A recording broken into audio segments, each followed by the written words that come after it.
Hello guys, नमस्कार। आज के यूट्यूब चैनल पे सभी का स्वागत है। आज के एपिसोड में हम देखते हैं जहाँ पे रणविजय जो है वो अपना ड्रेस चेंज कर रहा होता है और तभी वहाँ पे जया आ जाती है। जया को देख के रणविजय काफ़ी अनकंफर्टेबल महसूस करने लगता है। वो तुरंत मुड़ जाता है, बोलता है सॉरी जया, तुम एक काम करो। तो जया बोलती है मुझे माफ़ कर दो, मैं गलती से आगे मैं बाहर जाती हूँ। रणविजय बोलता नहीं नहीं, तुम ठहरो, मैं उधर ही जाता हूँ। आखिर ये रूम तुम्हारा भी तो है, जितना मेरा हक है उतना तुम्हारा भी। उसके बाद रणविजय जो होता है वो अपना कपड़ा लेके वो बाथरूम में चला जाता है। उसके बाद जया जो होती है अपने आप को बहुत ही अजीब फील कर रही हो। फिर जया सोचने लगती है कि भले रणविजय हम लोग एक छत के नीचे रह रहे हो, भले एक साथ रहो, लेकिन हमारे बेड अभी भी, बिस्तर अभी भी अलग अलग हैं। हमारे दोनों के रास्ते भी एक दूसरे से कितने अलग हैं। मुझे पता है आज भी तुम वैजू दीदी को मिस करते हो और वह तुम्हारे दिल में है, अभी तक तुम्हारे दिल से नहीं गई हैं, लेकिन इसमें मैं क्या करूँ। ये ऐसी सब बातों को लेकर जया काफ़ी अपसेट दिखाई देती है। दूसरी तरफ हम देखते हैं कि वायु जो है वह वानी और वैजू का फोटो लिए रहता है और उसे देख रहा होता है। तभी उसके हाथ से हवा के झोंके से वो फोटो जो होता है वो जाके जया के रूम में गिर जाता है और जया के पैरों के पास। लेकिन जया का ध्यान जरा भी उस फोटो पे नहीं जाता, क्योंकि जया ऑलरेडी अपसेट है रणविजय की बातों से। वो सोच रही है कि आखिर ये सब कब उसकी लाइफ में सबको सेट होगा। उसके बाद यहाँ पे जया बोलती है, जैसे रणविजय आता है कि तुम इस बार का पूजा करने वाले हो क्या। रणविजय बोलता है कि कुछ प्रॉब्लम है क्या, हर साल तो मैं ही पूजा करता हूँ ना जया, फिर इसमें क्वेश्चन क्या कर रही हो। दूसरी तरफ हम देखते हैं यहाँ पे वानी जो थी एकदम मस्त सज धज के तैयार हुई रहती है और अपने मोहल्ले में गणपति जी के आगमन और सरस्वती माँ यानी बसंत पंचमी की पूजा के लिए काफ़ी उत्सुक रहती है। तभी वह जो होती है वह मिलंत जो होता है वो बहुत ही एक्साइटेड हो जाता है वानी को देख के। उसके बाद वो वानी के साथ झूम उठता है। वो वानी को बोलता है चलो आ जाओ छोटू बेबी, हम लोग अच्छे से सेलिब्रेट करते हैं, give me the hi fi.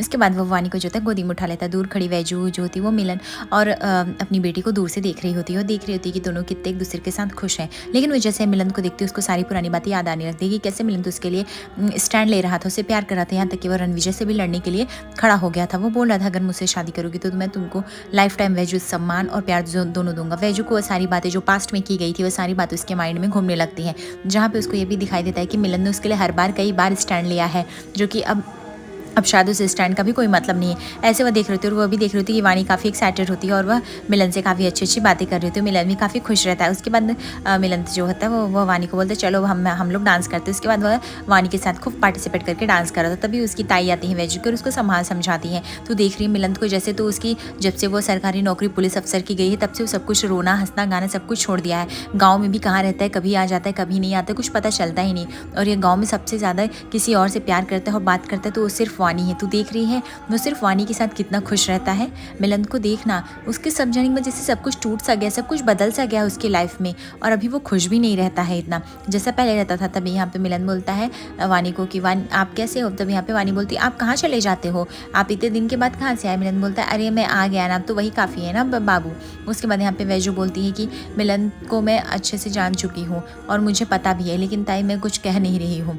दूसरी तरफ हम देखते हैं यहाँ पे रणविजय और वायु जो होते फटाफट रेडी होकर आते। तभी यहाँ पे वह रणविजय जो होता है आई बुलाता है और वह वायु आजी। तभी यहाँ पे वह सुंदरा देखती है, दोनों को काफ़ी खुश हो जाती है, बोलती है वाह मेरे दोनों बच्चे काफ़ी सुंदर लग रहे हैं। तभी यहाँ पे वायु बोलता है ओहो अजी सुंदर नहीं, बॉयज़ जो होते हैं वो हैंडसम होते हैं, सुंदर मत बोलो प्लीज़, हैंडसम बोलो हम लोग को। तभी यहाँ पे वसुंधरा कहती है हाँ भाई तुम दोनों काफ़ी हैंडसम लग रहे हो, ठीक है। तो यहाँ पे वायु बोलता है हैंडसम तो लगूंगा ही नहीं, आखिर मेरे पापा ने मुझे रेडी किया है। तो वसुंधरा कहती है अच्छा तुम्हारे बाबा ने तुम्हें रेडी किया, बहुत ही अच्छा रेडी किया, बहुत अच्छे लग रहे हो तुम दोनों सच्चे में। तभी वहाँ पे जया आती बोलती कि चलो हम लोग पूजा की विधि को स्टार्ट करते हैं, आप लोग फटाफट आ जाइए। उसके बाद वसुंधरा बोलती हाँ जया चलो तुम स्टार्ट करो, हम लोग आ रहे हैं पीछे से।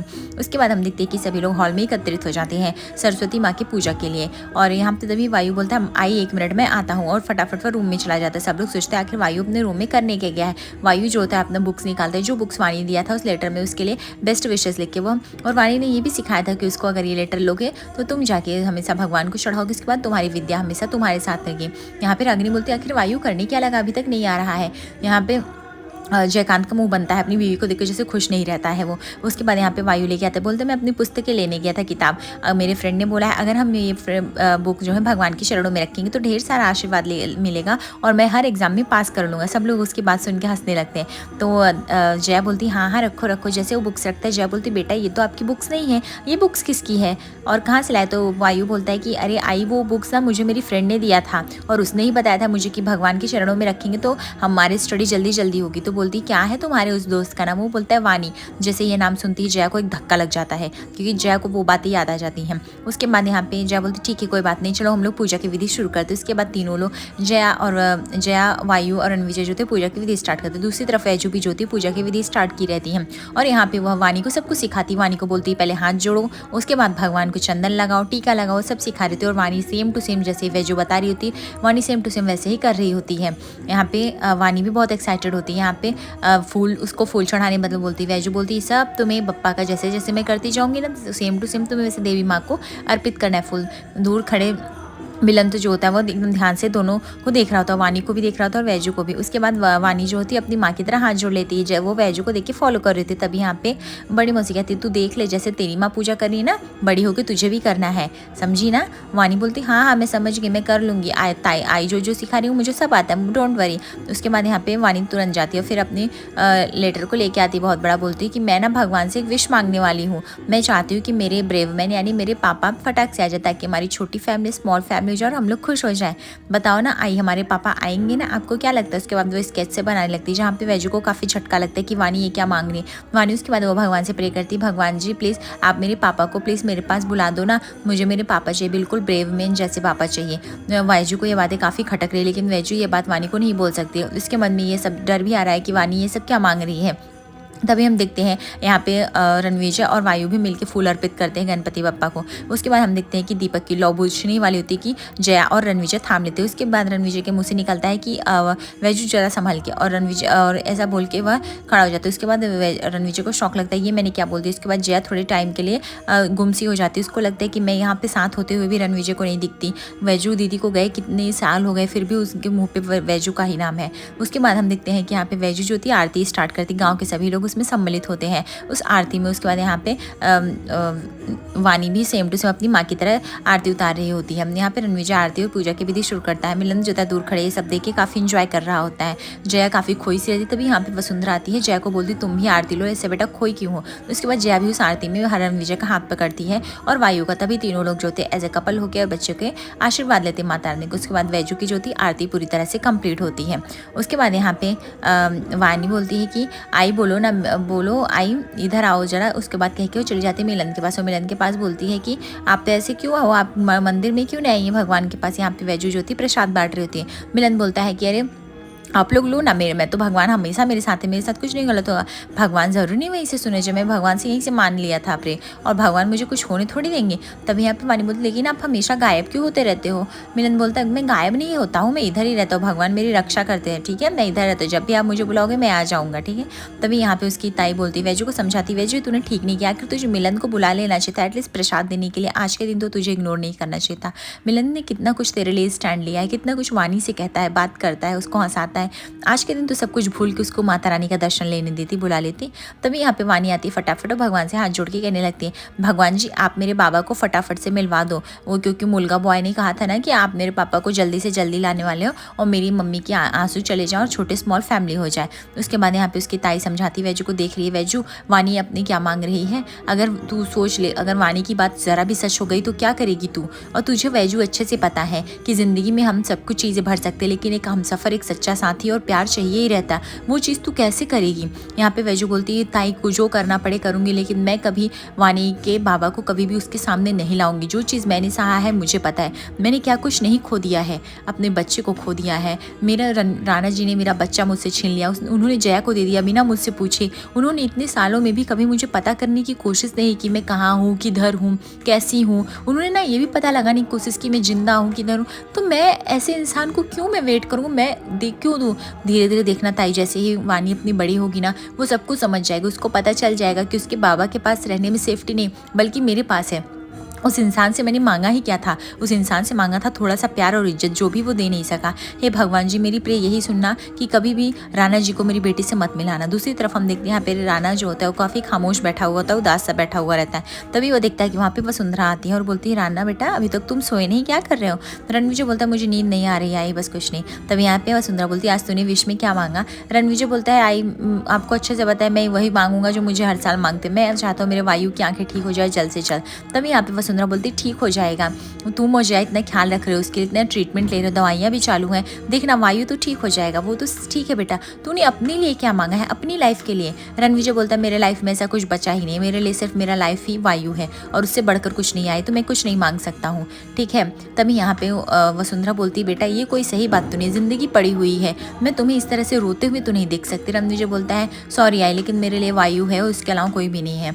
तभी यहाँ पे उसकी ताई वैजू को समझा रही होती, वैजू तूने चाहे जो डिसीजन लिया हो, लेकिन तुझे पता है भगवान की मर्जी के आगे किसी का पत्ता भी नहीं हिलता है, अगर भगवान ने मिला दिया तो क्या करेगी, तूने सोचा भी है, तेरे चाहने न चाहने से नहीं, अगर वाणी का प्रार्थना भगवान ने सुन लिया तो तेरी टेंशन बढ़ जाए। यहाँ पे दूसरी तरफ वसुंधरा जो समझाती रणविजय वैजू को गए कितने साल हो चुके हैं, लेकिन तुम अभी तक उसको अपने मन से भूल नहीं पाए हो। मैंने भगवान से यही प्रे किया है कि वैजू को तुम जल्द से जल्द भूल सको और तुम और जया एक हैप्पी लाइफ शुरू कर सको। तुम्हें पता भी है बेटा जया कितना एफर्ट्स देती है, कितनी गुमसी रहती है, उसको गिल्ट हो गया है। रणविजय बोलता है मुझे पता है माँ जया को गिल्टी है वो फील, लेकिन आज जो भी है जिम्मेदार हूँ सिर्फ मेरी वजह से हूँ मैं। अगर मैं वैजू की बात मान लेता तो उसको घर से ना जाने देता, ना ही उसका कभी एक्सीडेंट होता, ना ही वो कभी छोड़ के जाती।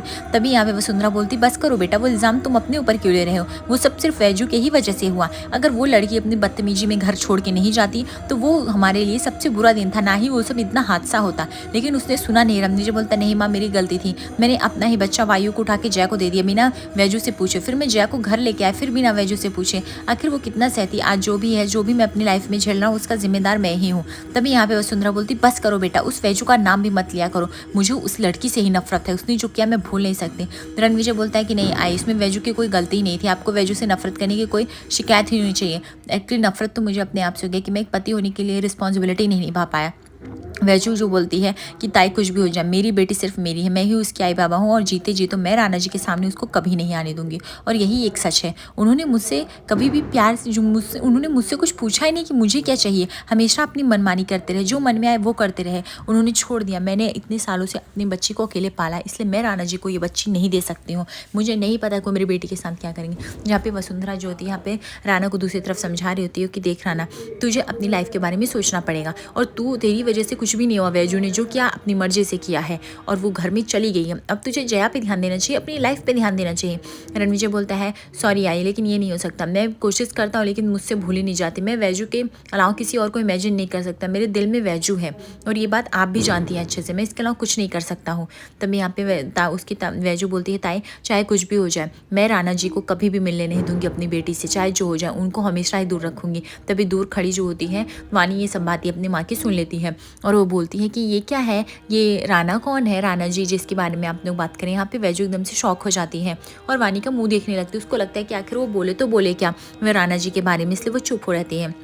दूसरी तरफ वसुंधरा और राणा जो थे एक दूसरे से बात कर रहे थे वैजू के बारे में, जहाँ पे वसुंधरा वैजू से काफ़ी खफा दिखती है और उसके बारे में बुराई कर रही थी, जहाँ पे रणविजय जो होता है इनकार कर देता है, बोलता है माँ बस करो, मेरे दिल में वैजू के लिए प्यार है और वो उसने कभी गलत नहीं किया है, अगर आज ये सब कुछ हुआ, अगर वैजू होती तो आज तक ये सब हालत नहीं होती, मुझे मान लेना चाहिए था, लेकिन मैंने ये सब देखा ही नहीं ना सुना। तभी यहाँ पे वायु आ जाता है, बोलता है ये वैजू कौन है। जैसे ये वसुंधरा रणविजय सुनते पूरी तरह से शॉक हो जाते हैं, उनको लगता है कि आखिर वो वायु को वैजू के बारे में क्या बताएंगे, आखिर उन्हें बोलना भी ठीक रहेगा या नहीं। वायु जो होता है पूरी तरह से शॉक करता है, बोलेगा बोलोगे आप लोग वैजू कौन है जिसके बारे में आप लोग इतना लंबा डिस्कशन कर रहे हो। वसुंधरा जो होती है वो कुछ नहीं बोलती है, वो चुप रहती है, सब लोग एकदम खामोश रहते हैं। देखते हैं आगे वाले एपिसोड में क्या होगा, जहाँ पे रणविजय वायु को सच बताएगा या फिर वानी को सच पता चल जाएगा उसके बाबा का। आज रात के एपिसोड में देखेंगे, जहाँ पे वानी जो होती वीडियो कॉल लगाती है और बोलती है ब्रेव मैन आए हैं, आई जल्दी आओ ना। ब्रेव मैन और वायु का वीडियो कॉल हम देखते हैं। तब यहाँ पे जल्दी जल्दी काम खत्म करके वैजू आती है और फटाक से मोबाइल लेती है। जैसे वीडियो कॉल पे वैजू का मुंह दिखता है रणविजय को, रणविजय का वैजू का, वो दोनों एकदम से शॉक हो जाते, उन्हें समझ में नहीं आता। वे रणविजय को लगता है कि क्या वानी की आई ही वैजू है, ये कैसे इम्पॉसिबल हो सकता है। और वहाँ पे रणविजय को देख के वैजू काफ़ी शॉक हो जाती है। ऐसे ही दोस्तों बने रहिए एपिसोड पर, लाइक को सब्सक्राइब करिए फॉर द मोर अपडेट्स। धन्यवाद।